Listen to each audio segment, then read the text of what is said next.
Piąteczek, piątunio. Zaczynamy wycieczkę, wychodzę właśnie z hotelu i jadę na północ, do miejscowości Page. To będzie moje miejsce wypadowe. Pewnie nie słyszycie, bo słychać moją walizeczkę. To będzie moje miejsce wypadowe, żeby zobaczyć kanion Antylopy, Horseshoe Bend i Monument Valley.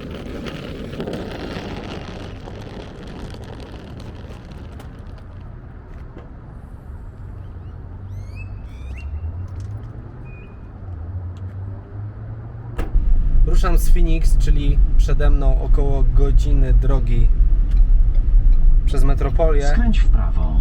A później jakieś 3,5 godziny, 3 godziny 45 minut, coś koło tego, do Page. Page będzie moim miastem wypadowym, żeby zobaczyć kilka atrakcji, które będą jutro.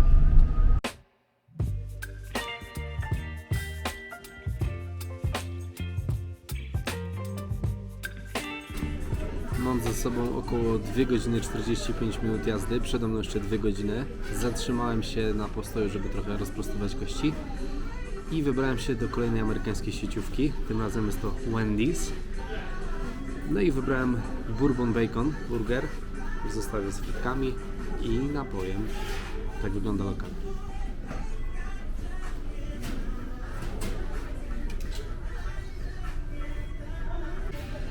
A tak wygląda jedzenie. Napój oczywiście nalewałem z automatu. Ale sprawdźmy, jak wygląda burger. Burger z bliska nie wygląda zbyt pięknie. Zobaczymy, jak będzie smakował. Wychodzę z Wendy's i wracam do auta. PS. Smakował lepiej niż wyglądał. Jestem w miejscowości Page, jest 9 rano, idę właśnie na miejsce zbiórki, skąd odjedziemy do kanionu Antylopy. Żeby zobaczyć kanion, należy skorzystać z jednej z wycieczek organizowanych przez lokalne biura turystyczne, prowadzone przez rdzennych mieszkańców Indian Navajo. Jestem u wejścia do kanionu, Upper Canyon Antylopy, na terenie rezerwatu Navajo. Mimo listopada 2022 wciąż obowiązuje obowiązek noszenia maseczek. Jechaliśmy taką drogą, także samochody terenowe nawet podskakiwały tutaj. I tak wygląda wejście do kanionu. Na miejsce dotarliśmy terenowym busem. Rdzenna ludność przewozi i odwozi turystów oraz oprowadza po tym miejscu. Nie da się legalnie dotrzeć do tego kanionu na własną rękę. Therefore, the beams of light starts to enter into the canyon. And that time when he came in, there was a square beam, light beam, hitting the first room here. All we tend to do is get one of the toy shovels, scoop the sand and toss it. Jestem w kanionie Antylopy. Zwiedzamy z przewodnikiem. Pani z plemienia Navajo nas oprowadza.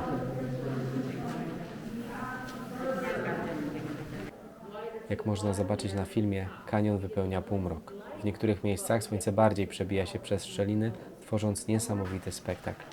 Więcej światła zobaczymy w miesiącach wiosennych i letnich. Wtedy też mamy większą szansę zaobserwować charakterystyczne snopy światła.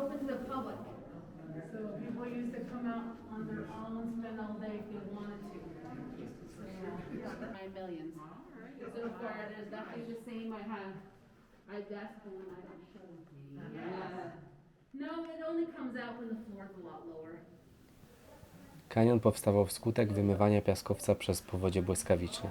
Proces trwał miliony lat. Ciekawostką jest fakt, że te powodzie zdarzają się również i dzisiaj. I tu już wyjście z kanionu. Jeszcze ostatni odwrót w tą stronę.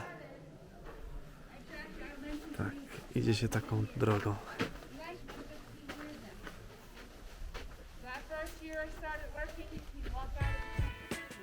Ten piasek o charakterystycznym rudawym kolorze był bardzo miły w dotyku.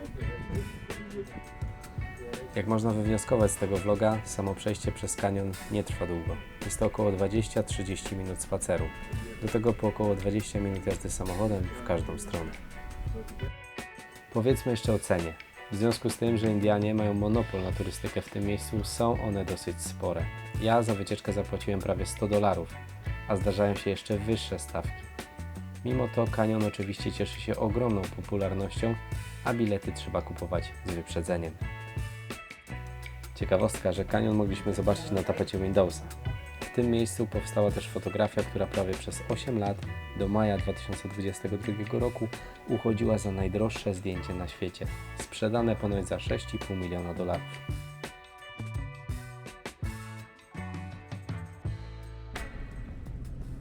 Kontynuując tournée po amerykańskich sieciówkach fast foodowych, dzisiaj udaje się do lokalu o nazwie Burger King, albo jak po polsku mówiąc, do Burger Kinga. Ale patrzcie, jaki ten Burger King ma widok.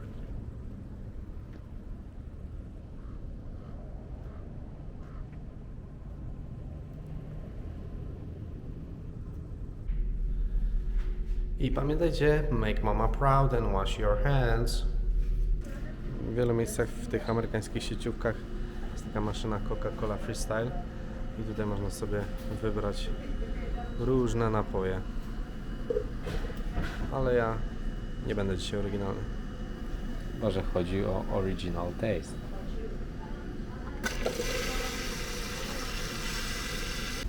Wybrałem Whoopera w zestawie. Wydaje mi się, że wygląda dosyć podobnie jak ten w Polsce.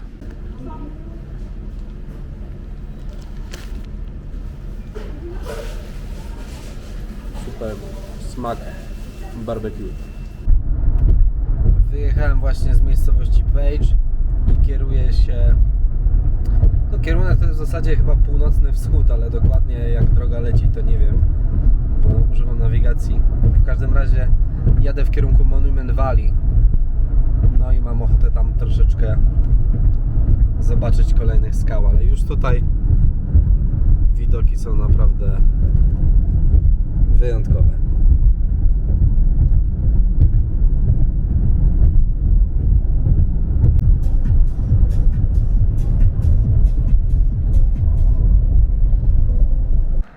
Zatrzymałem się na chwilę, bo ciężko złapać tą przestrzeń, jak jadę samochodem.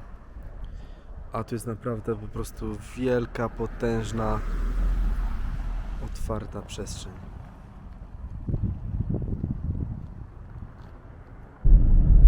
Przed sekundą skręciłem z drogi stanowej 160 na drogę stanową 163 i oto przed moimi oczami takie widoki, które już przez chwilę oglądałem, mając je jakby po lewej stronie, ale myślę, że powoli możemy zacząć mówić o monumentach. Choć tak naprawdę jeszcze do tego Monument Valley mam około 20-30 minut.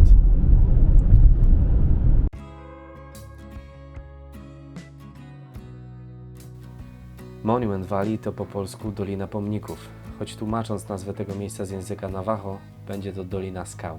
Dolina, która tak naprawdę doliną nie jest. Jest to obszar, w którym erozja eoliczna, czyli inaczej erozja wiatrowa, stworzyła różne formy skalne, mając od podstawy do wierzchołka nawet do 300 metrów. Skały w różnej postaci są bardzo strome, stąd prawdopodobnie pomysł, by nazwać ten obszar doliną. Charakterystyczny kolor bierze się z wysycenia skał dużą ilością tlenków żelaza. Ten krajobraz często występuje w filmach. Tutaj karierę rozpoczynał John Wayne.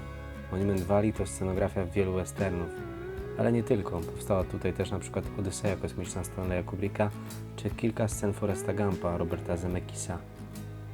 No i wiele, wiele innych.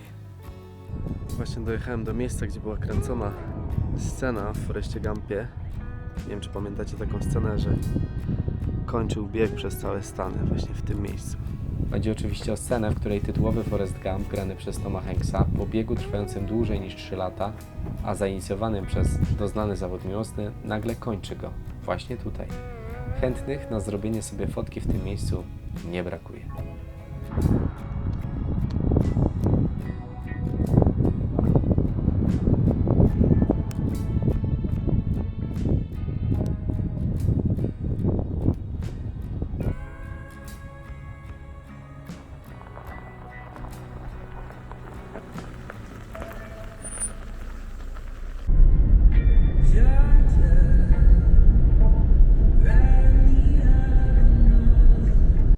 Zatrzymałem się przy znaku mówiącym, że witamy w Utah.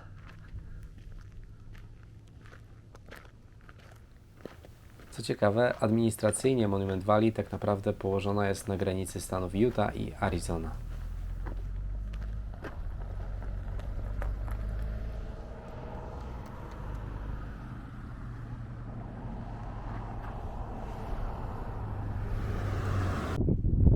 Wjechałem tutaj na teren rezerwatu. Normalnie powinienem wnieść opłatę w wysokości $20, ale pewnie z powodu tego, że jest już dosyć późno, słońce zachodzi i niewiele zobaczę, nie pobierali już opłaty. A dlaczego trzeba dodatkową opłatę, mając nawet tą roczną wejściówkę do parków narodowych? Ano dlatego, że to nie jest park narodowy, tylko rezerwat Indian. A historia Indian w tym miejscu sięga co najmniej I wieku przed naszą erą, kiedy na tym terenie zamieszkiwali Indianie Anasazi. Ich następcami są Indianie Navajo. Nic więc dziwnego, że mogą uważać, że są tu od zawsze. To miejsce jest dla nich szczególne, święte. Tutaj odbywają się ważne ceremonie religijne. Tym razem nie skorzystałem ze ścieżek rezerwatu Monument Valley. A to dlatego, że jestem tu jednak trochę za późno, słońce powoli zachodzi. Szkoda byłoby się fatygować na te ścieżki, raz, że zaraz będzie ciemno, a dwa, że jest dosyć chłodno, bo jest 3 stopnie Celsjusza. Więc przy zachodzącym słońcu byłoby jeszcze chłodniej. Mam do przejechania 2 godziny do Page. No i tam dalej jutro będę kontynuował swoje zwiedzanie. No ale udało się zobaczyć to monumentalne miejsce na Monument Valley. Druga rzecz to rezerwat Indian Navajo z trasami hikingowymi, po których można pochodzić, zobaczyć z bliska te monumenty.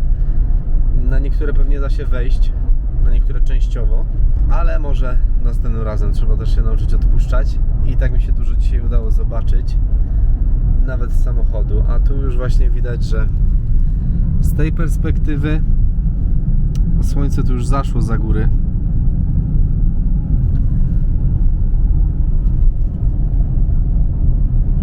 Po prawej stronie szczyty skał są jeszcze oświetlone, ale to już ostatki słonecznego światła dzisiaj.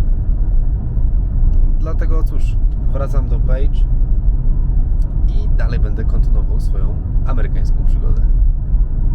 Zatrzymałem się jeszcze na sekundę na poboczu, żeby w ostatnich promieniach słonecznych zerknąć ostatni raz na te monumenty, zanim pojadę w stronę Page.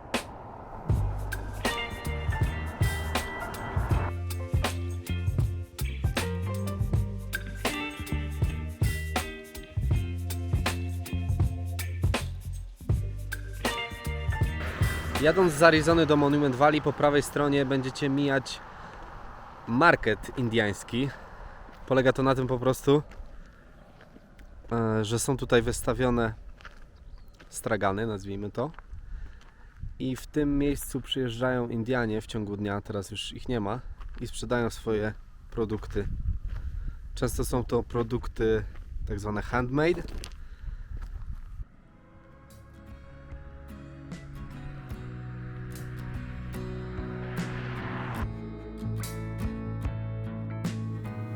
I to by było na tyle, jeśli chodzi o drugi odcinek mojego vloga. Zapraszam na kolejny. Ruszam dalej.